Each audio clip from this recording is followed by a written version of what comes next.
What's up everybody, I'm Jordan Weber, and today I'm going to teach you how to warm the body up using the foam roller. I'm going to teach you some stretches, motor control exercises or activation exercises, dynamic warm-up or exercises that you can do before power, and then a little bit of power exercises, strength exercises, and some ways that you can condition. So the first thing you want to do when you work out is foam roll. It's going to give you a good assessment of the tissue quality, as well as give you any points of trigger which may cause discomfort. What we're going to do is just try to relax that muscle as we press into that muscle. So any tense muscles, we want to try to foam roll a little bit more than the muscles that aren't as tense. The muscles that aren't as tense, we probably want to focus on activation of those muscles, and then we want to go into our motor control and our dynamic warm-up. So let's go ahead and start with the foam roller. Foam roller, again, is a good assessment measure. Measures tissue quality. It looks for density, and it looks for any type of trigger areas. So I like to start with my calves and work my way up. You can go 2 at the same time, or you can cross over, or you can go to the side of it and press your foot into the ground. Okay, either or, 5 to 10 rolls per calf. You can turn and go onto the side of the leg or on the inside or outside of the leg as you do that. And again, you're looking for a trigger area or spot that feels like maybe there's, a little bit of tension or a little bit of discomfort, which is fine. We just don't want to do anything that causes like any pain. Okay, so a little discomfort is probably normal. For the hamstrings, you might not feel it as much using the foam roller, so that's why I might recommend like a lacrosse ball or a orbit ball, which is what I use. So if you have a lacrosse ball or an orbit ball for the hamstrings, you might want to do that on a bench. For the lower back, if you have sensitive ribs or spine, you might want to just do one side at a time. Otherwise, you can extend both arms if you're more advanced. If you're not as advanced, going side to side on each side of the lower back 5 to 10 times.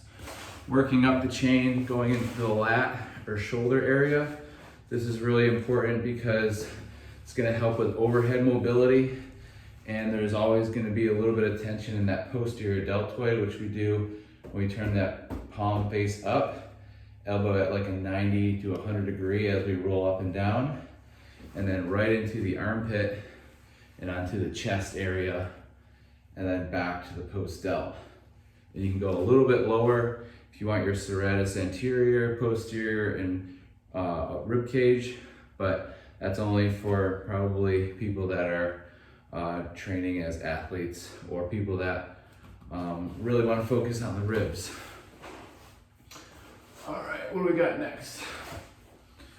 So next we're going to get the quads. Same thing, you can do both at the same time or one at a time. I like to do one at a time, gives me a little bit more pressure. Basically gonna be perpendicular to the roller in a front plank position. Again, you can do both quads at the same time, or you can do one at a time. There's different areas like your tensor fasciae lata, which is right where your pocket would be. And then your gluteus medius, which would be on the side upper area. Okay, going into the gluteus or external rotators, cross one leg over the leg that's doing the crossing. You're going to go for that hip and that posterior hip capsule and glute max. Okay, so that's how you get your glute max when you're foam rolling. Again, you can go side to side, up and down, going for about 5 to 10 rolls, looking for muscle density, looking for trigger areas, and then also trying to relax the muscle while we're pressing into that area. Next, let's see. So now we're gonna go into some stretches that you can perform after your foam rolling. Actually, the last thing that you can foam roll, I forgot, is your adductors. So getting in a front plank position, abducting the hip, bending the knee about, not 90, probably like, I guess it's only like 10 degrees. So we want that knee pretty straight, okay? And we're just gonna roll from the knee all the way to the groin area, getting the adductor. So you can focus on right next to the knee, the middle thigh, and then also the deep groin muscles. You might have to point that toe down as you roll, and then sometimes you can rotate the hips and feel different areas of the quads as well. You can get the IT band or the lateral quad, but you're mainly getting that lateral quad and working the lateral and anterior side of that quad is sometimes very triggerful. And then also you can get that tensor fascial lata when you're in this position as well. So I believe that would be all the foam rolling exercises I would perform before I work out. Next thing I would do is start stretches. So I might start with my 90-90 stretch first. What I'm gonna do is, if I'm on a line, I have my knee in line with my hip, and then I have both knees are gonna be 90 degrees. My back foot's in line with my back knee and front foot. Then from here, I'm using my hands like kickstands. Hands are really strong, facing forward, chest is up. I'm gonna hinge my hips forward. I'm gonna feel that stretch in my outer glute on this side over here, on my back side here, okay? I'm gonna hold in a tolerable position, maybe a little uncomfortable, but that's what static stretching is. And we're gonna breathe and hold for 30 to 60 seconds, okay? But focusing probably on like 5 to 10 inhales and exhales, inhaling for 4, exhaling for 6, and exhaling like you're blowing out candles. And inhaling, if you want to hold it for a little bit longer, that's fine. Trying to breathe centrally, outwardly, and toward the back side and toward the front side. So filling up the whole core when we inhale, 360 degrees. Hinging forward, big exhale for over 6 seconds. Should be a long, continuous exhale. It shouldn't be, so it should be super long, hard exhale like you're blowing out candles. They're the trick candles, and then holding 30 to 60 seconds. So that would be external rotation of the hip, or external rotators of the glutes. If you want to get more of the internal hip rotation capsule or stretch, you would rotate toward that back foot, and you'll feel that inwardly rotating the hip as we stretch this capsule in that front area, okay? This one, again, inhale 30 to 60 seconds or 5 to 10 inhales and exhales, inhaling for 4, exhaling for 6 to 8 seconds. So trying to double your exhale. So inhale for 4, exhale for 8, inhale for 3, or exhale for 6, okay? So that's the 90-90 stretch. Then I would recommend another hip stretch might be the hip capsule, posterior hip capsule stretch. So I start in the hands and knees position. From here, I'm gonna step one leg back.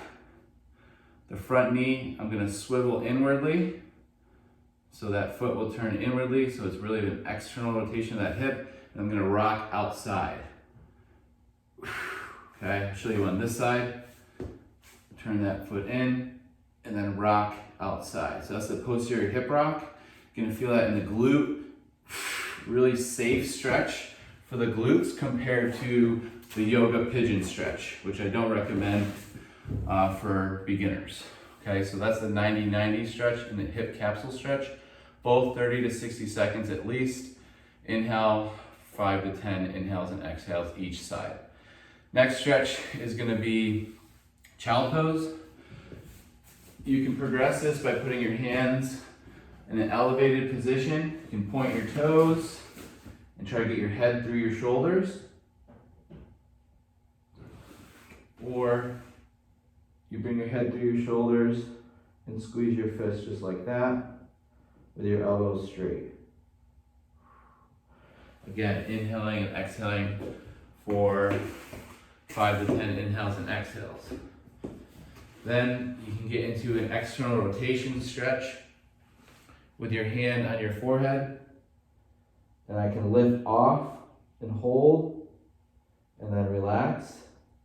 Lift off, hold, and then relax. So that's going to activate the posterior deltoids and give you a little bit more range in external rotation. Okay? An internal rotation stretch, using that for my head. If not, that's fine. I'm going to just press this wrist toward my belt line. This is going to get an internal rotation stretch of my shoulder, just like that. And then I can kind of just move back and forth. Again, 30 to 60 seconds, 5 to 10 inhales and exhales. Okay. Another shoulder stretch would be just an overhead lat stretch, where I'm reaching up toward a wall or a barrier, pressing into it, my thumb pointing backward, elbow straight. Same thing, other side, 1 foot forward, 1 foot back. Probably the same side would be forward here that I'm stretching, okay? Then a pec stretch, elbows at 90 degrees, stepping with the opposite foot this time, getting a nice external rotation / pec stretch. Really important to do before you work on shoulders. And then switching side, okay? That would be a good neck stretch. And now we're gonna get into the ankle. So ankle stretching, you can use a foam roller for support and get in a half kneeling position, and then bring your knee over your toe and try to flex your toe toward your shin. Try to pull yourself deeper into the stretch and then rock back. So it's just a half kneeling ankle stretch. You can do the same thing standing all the way on the front foot, and then you just bring the knee over the toe. Okay? Slant boards are great as well. You can just put your ankle on the board. This is more of a calf stretch, where when you bend your knee, you're getting calf and soleus. Okay? So this is more of a calf stretch. Okay? You can also just get a cheap piece of block. So this is what I used before I had the slant board. Pretty affordable. And you can do that while your knee is bent, or you can do that with the knee is straight. So when the knee is straight, you're getting your gastroc or your calf, big calf muscle. When your knee's bent, getting the flat soleus muscle behind the calf, as well as your Achilles. Okay? And you can also do that up a wall, just like that. Okay, on each side. Again, 30 to 60 seconds, 5 to 10 inhales and exhales on each side. Okay? And not doing too much more, especially if you're a beginner. So always start with less than you think is appropriate. So don't go into any pain. So that's ankle and hip. Now for knee, you have a barrier or like a bench. What you would do is you put your foot on top of the bench, knee into the ground, half kneeling position, and you'll feel a good stretch in your quad and also a hip flexor here. Trying to have a straight back. Okay, you can do the same thing in a barrier or a wall, but this time I might dorsiflex my ankle and just stand up and do the same thing. So I can do a standing quad stretch like that. I can do it half kneeling against a wall or a bench. So that's how I would target my quad and also my hip flexors. For my hip flexors, I might go the half kneeling position, tuck that back toe into the ground. make sure that my hips are squared and in line, like almost like I'm on a balance beam, but I'm stepping off with my left foot right outside the balance beam. And then from here, exhaling as I rock forward. You can feel this in the back hip flexor. If you begin to squeeze your glute, what that will do is put you into hip extension, which will lengthen that hip flexor even more. So you can practice for 5 up to 20 seconds of holds as you're squeezing the back glute. And then you can also focus on just relaxing after that as well. So a little bit of contracting and a little bit of relaxing. So that would be a half kneeling hip flexor stretch, okay? A T-spine stretch that we can perform. One is with a bench. What we do is put the elbows on the bench and put our head through the shoulders. You can hold on to a dowel here or a PVC pipe. Again, 30 to 60 seconds, 5 to 10 inhales and exhales. If you're a beginner, 30 seconds or 5 inhales and exhales, and then progress to minute to 2 minutes or 10 inhales and 10 exhales. Another T-spine stretch is getting in that collapse quadruped or child pose position, taking one hand and placing it across the lat or the top of the rib cage, rotating and looking up toward the sky, breathing and holding here, again 30 to 60 seconds or 5 to 10 inhales and exhales. I might do half in this position and then half like this. So maybe 15 seconds each or 30 seconds each. And I might even add in a couple more variations for my shoulder here. You're just opening up the T-spine and the shoulders. So that would be the quadruped thoracic spine rotation stretch. And then the thoracic spine extension with the elbows digging into the bench, okay? Next, we've done shoulders, thoracic, spine. Now we're gonna do the full spine, which will be the cat and cow, or the flexion of the spine and extension of the spine. So we'll start in flexion of the spine, squeezing the glutes, tucking the chin.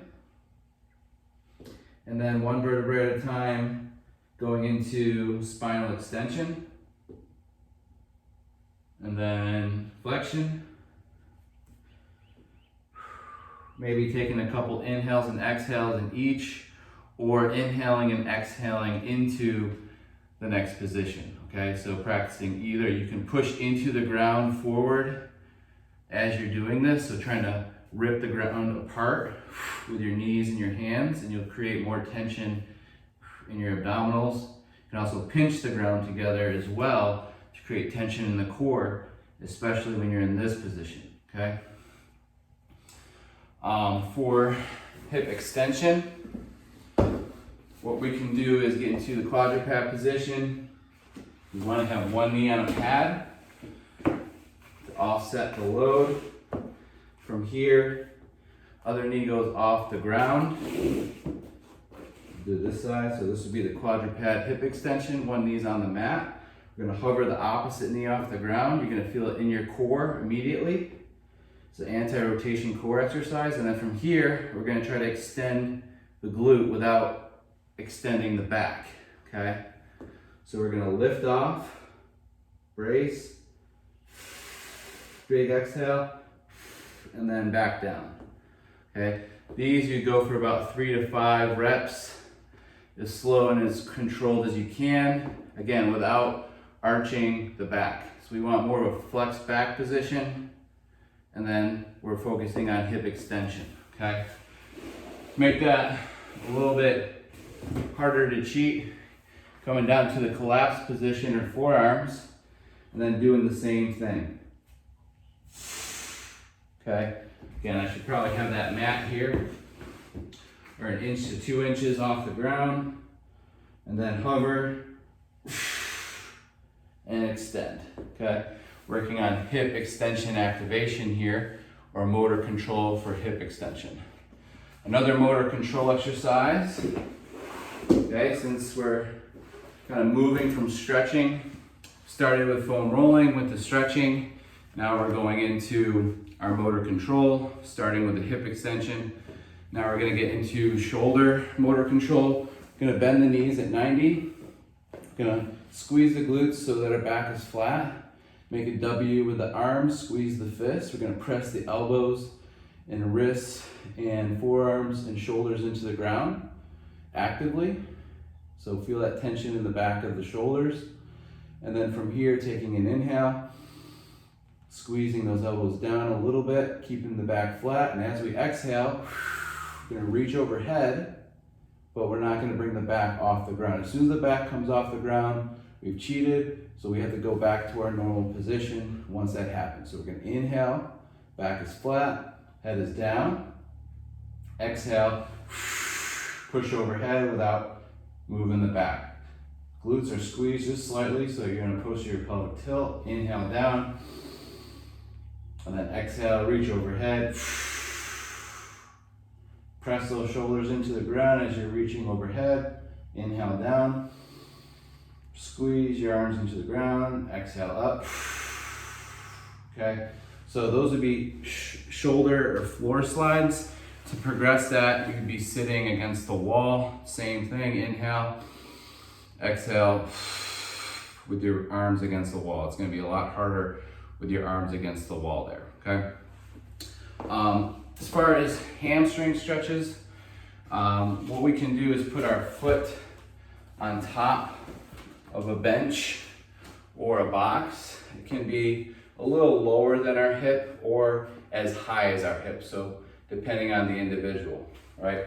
Making sure that our hips are square, and then all we do is just a slight rotation toward that outside or high leg, and you'll feel a lateral pull down the hamstring, okay? Making sure both your hips are centered forward. As you do this, you can hinge forward for a hamstring stretch, or you can just rotate just the pelvis just a little bit so that you feel that under here. Again, 30 to 60 seconds or 5 inhales and exhales for each side. Okay, back to motor control. We're gonna do the diagonal reach. So going to the hands and knees position. What we're gonna do is get a neutral spine.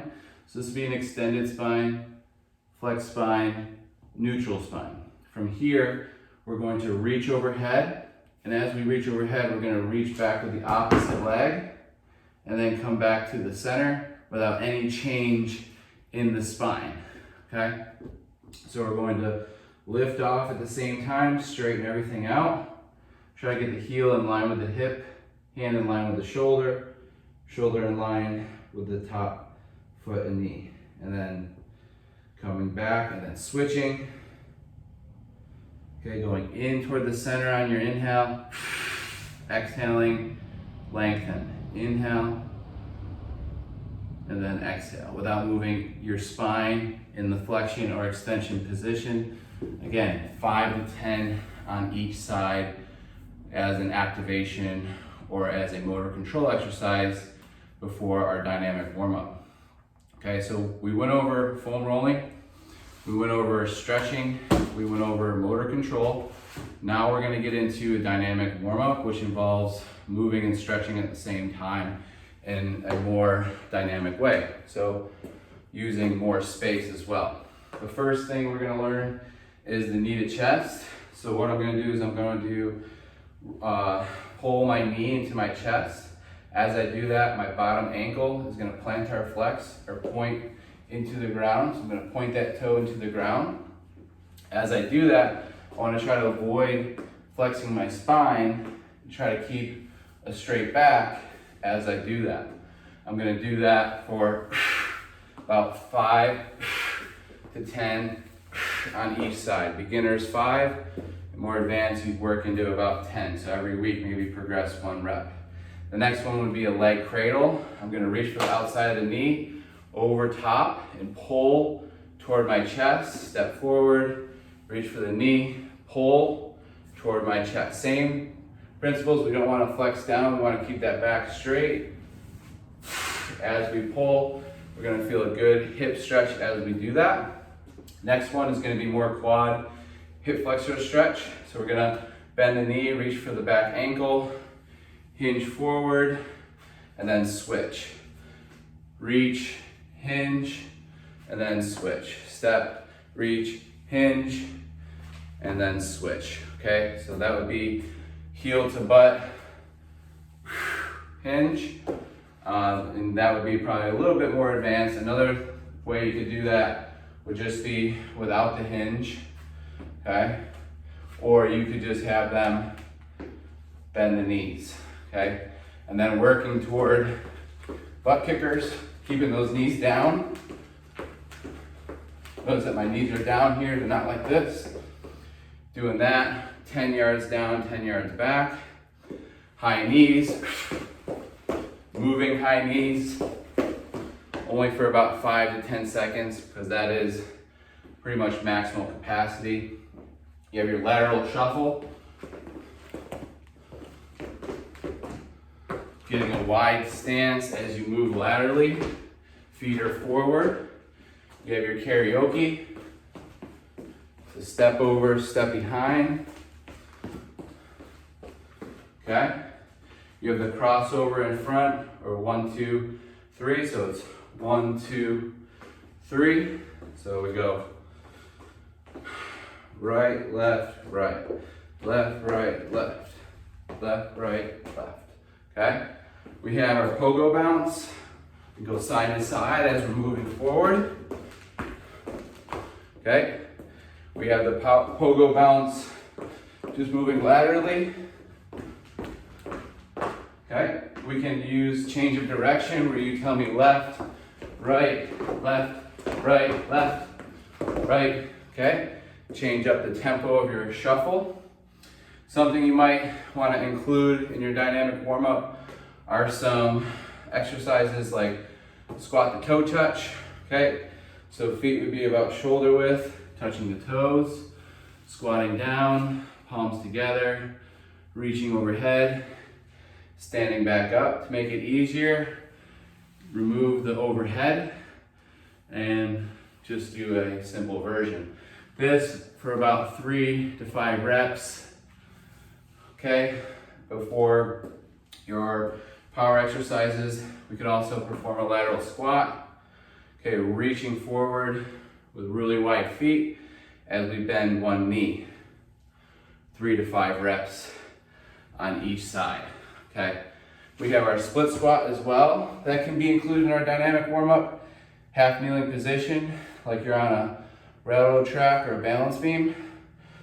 And exhale up. Most of the weight's on my front leg. Inhale, brace, exhale on the way up for about 3 to 5 reps each side before our power.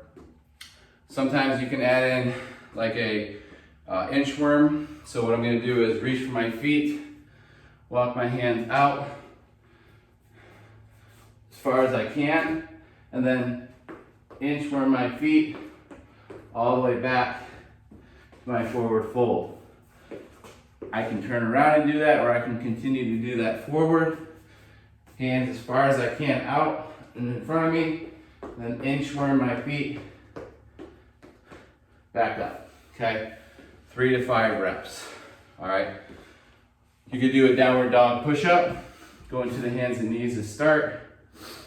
Then do a push-up position, lowering down on your inhale. Exhale up, push over top, and do a downward dog position.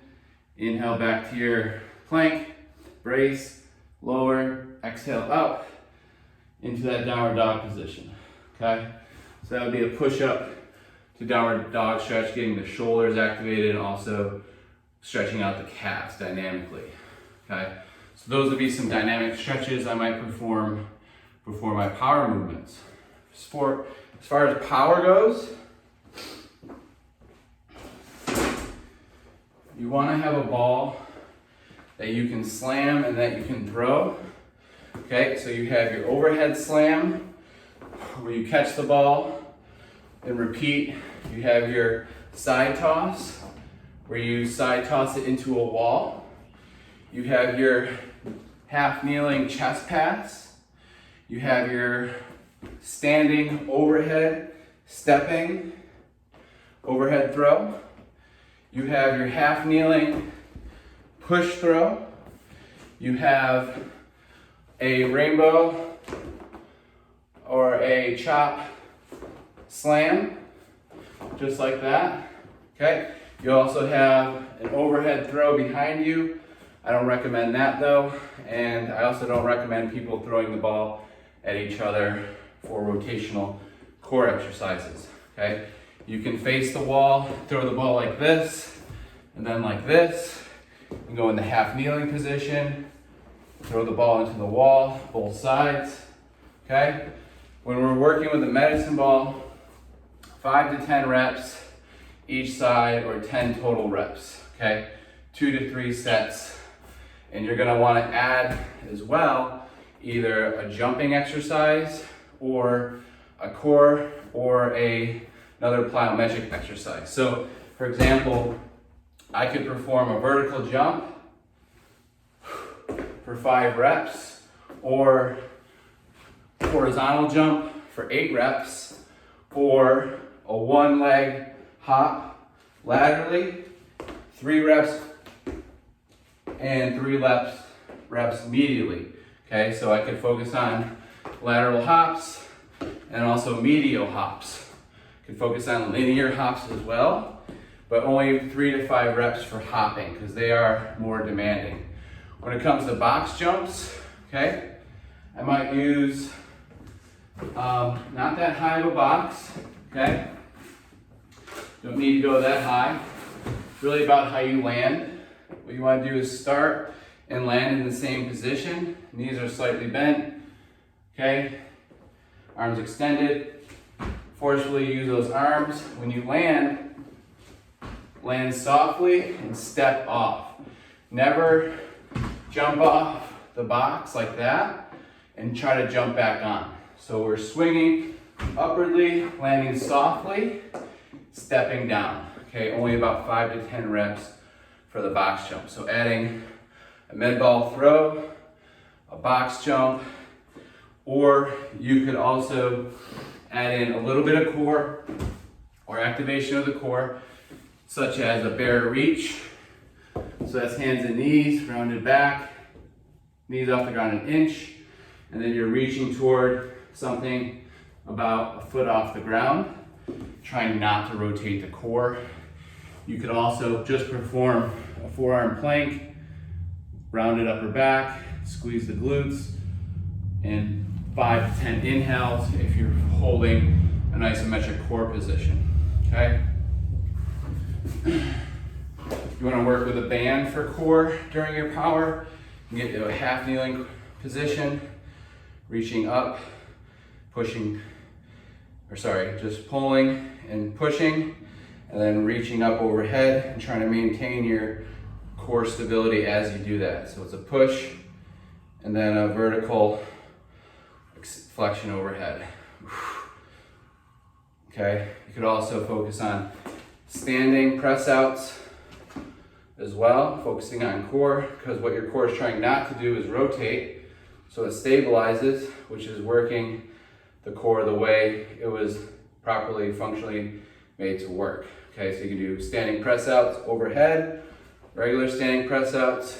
You can also do press out as you're stepping, okay? During that power, you could also perform some banded walks. So getting a band that goes around the knees. You can always make your own using one of these sheets, which are pretty cheap. And then what you would do is you put this band around your knees or your feet, changing every 3 weeks between ankles and then the knees, and stepping like that.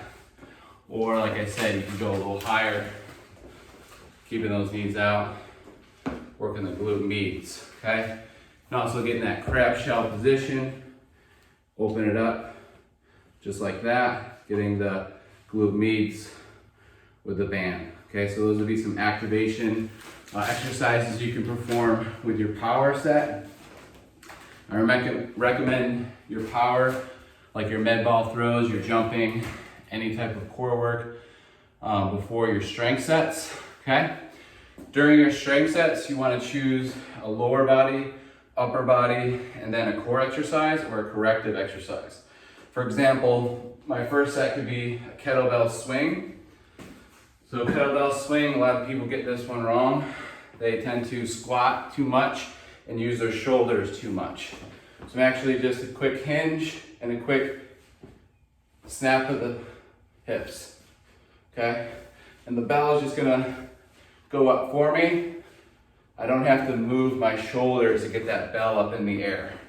So I could pair or tri-set a kettlebell swing, which is lower body and explosive, with a 2-leg calf, okay? That would be one way I could add in a little bit of higher glute and then lower body, but that's not really what I want to kind of talk to you about. I'd rather have an upper body in there, so it looks like that's the way it is though for that one. So you can also perform a 2-leg calf, okay, just like that. You can hold on to like a wall, or you can hold on to something, going up, holding, and then slowly coming down, going up, holding, and then slowly coming down. You can progress the 2-leg calf raise. You might need a dowel.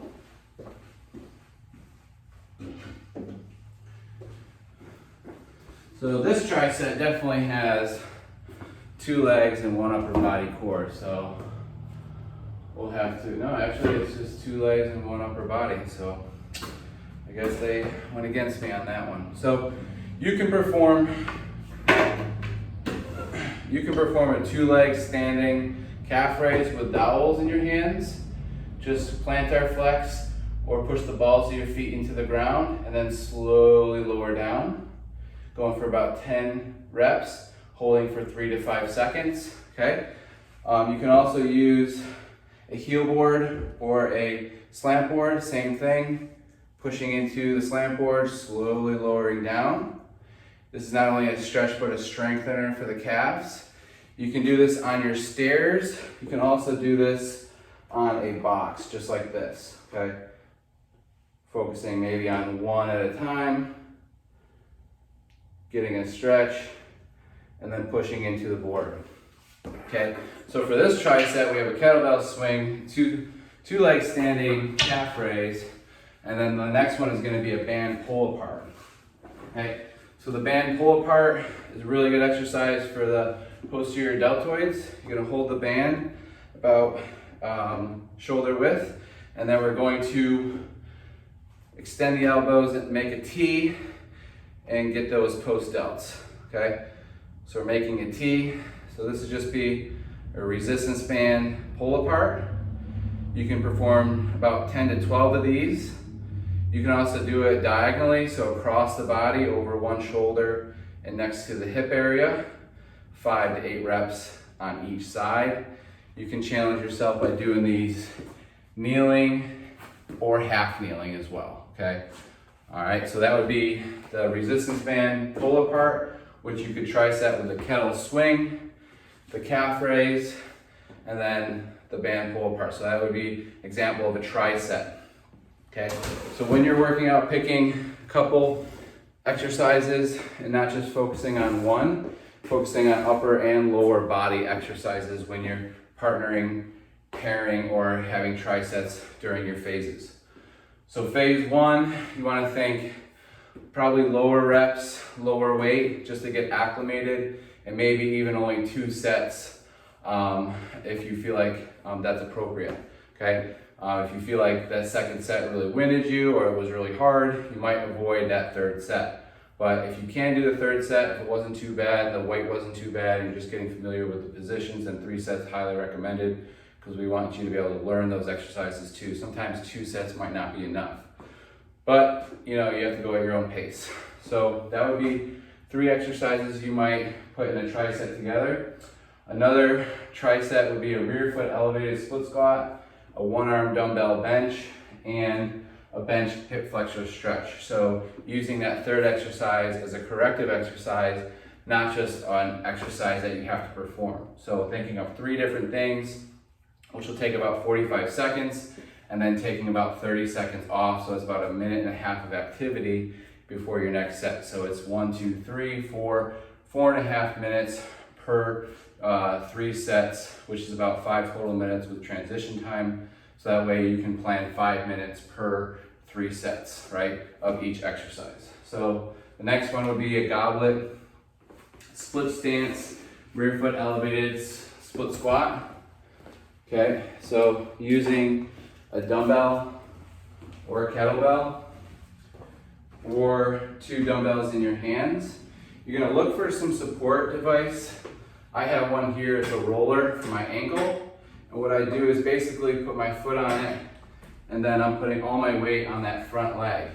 Okay, most people don't have that. They might just have to use an elevation using pads, okay? If you have a pad for your knee, that's gonna be important because we don't wanna slam the knee into the ground, okay? So we might start in the half kneeling position, weights on the front foot, going up and down vertically, okay? Just like an elevator. And making sure that you have probably 6 to 8 inches. This is a little low at 4 inches, but you get the idea of trying to get that back foot elevated. That would be my lower body exercise, okay? The next exercise would be a 1-arm dumbbell bench. So grabbing a bench and having a dumbbell, going for about 6 reps on my first week, maybe 7 reps my second week, 8 reps my third week, and maybe maintaining the weight until I get used to the exercise. So the 1-arm dumbbell bench press, I'm gonna sit back nice and slowly, extend my opposite arm, squeeze the fist, slowly come down, exhale on the way up. Make sure that your head is on the mat or on the bench. Slowly come down. Remember, it's slow on the way down, nice forceful push on the way up. Okay, nice and controlled. If that one gives you any problems, then I might recommend just regressing to the 1-arm or 2-arm dumbbell bench press. Okay, make that harder. You can do alternating dumbbell bench press, or you can do the 1-arm dumbbell bench press. Okay, this would be a progression of all of those. And you can also just turn this into a push-up or a wall push-up or a TRX push-up if you don't have the dumbbells. All right, the next exercise would be a bench hip flexor stretch, which if you have any elevation at your house of about 18 inches or a box, you just press your feet and knee into the box or bench. And just like we were doing before, stretching the hip flexor, squeezing the glutes, and using this third exercise as a corrective stretch for our hip flexors, so we're not overdoing it as well. So making sure that we're planning in some corrective stretches into our supersets and trisets. So that would be one example of another triset. So we had the rear foot elevated split squat. Okay, a regression of that would just be your goblet squat. Okay, elbows touch the inside of the knees, feet are about shoulder apart, spine is vertical, trying to keep a straight back, straight down, straight up. The bell is on my sternum and xiphoid process, or just straight up on my chest. It doesn't move away like this, okay? So that would be the goblet squat. You could also perform the goblet split squat using a pad under the knee. You could also perform a split squat with 2 bells, okay, to make that a little bit harder. Okay, and that would be all knee dominant exercises in place of that rear foot elevated split squat if you wanted to regress, okay? If the heels come off the ground, use an inch pad or 2 10-pound dumbbells to allow those ankles to get in place so you can move a little bit better, okay? All right, so the next superset is going to be an X pull down and a body saw with a adductor squeeze, okay? So the X pull down, what we need typically is either 2 bands or a cable system, and we cross those bands, and we're gonna pull it down like an X. Okay, just like that. So if you have a cable system or bands, you're gonna pull down like an X, hold for about 3 seconds, and then reach up, pull, hold, about 3 seconds, 8 to 12 reps. So that would be the X pull down. Okay, I'm gonna partner the X pull down with the adductor squeeze, body plank saw. Okay, so I'm gonna put the knee pad in between the knees, put these on the ground where my feet are gonna go. Step on those. You can also just start on my hands and knees, my feet on the pads, straighten my knees out in the front plank position, squeeze the pad. Then I'm gonna saw forward and back, keeping my core tight. Okay, so this is a moving plank. Okay, if that's too much, just do the regular plank.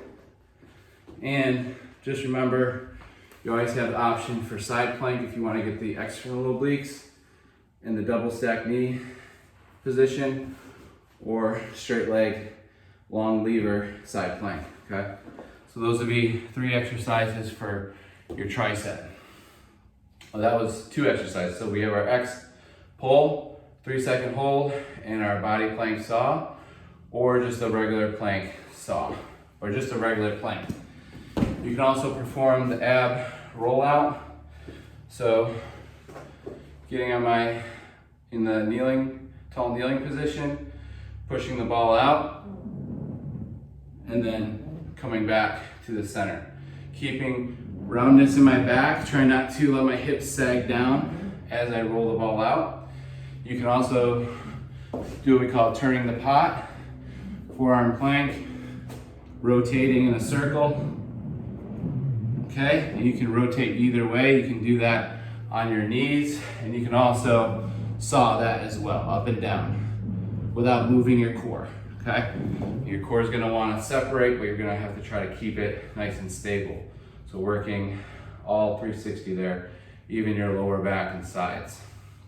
All right, that's going to be it. The next thing I would do after my strength would be my conditioning. So I would take 3 A, B, and C. So A1, A2, and A3, B1, B2, B3, and then we had C1, C2. Okay, and then after that, conditioning. So 10 seconds, 15 seconds on, 30 to 45 seconds off on a bike. Do that 5 times your first week, then 6 times your second week, 7 times the following week. All right, everybody, we'll see y'all later.